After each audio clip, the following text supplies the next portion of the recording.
umaga, ang dami mo pang muta.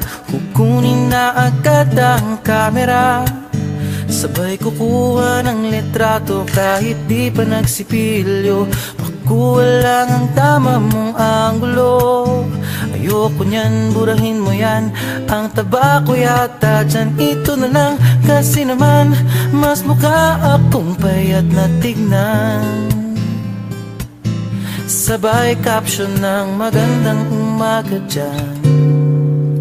Sa kainan, nakita mo ang ulam nyo, tortang talong. Kukunan muna ng litrato kahit sobra ng gutom. Tapos i-upload ito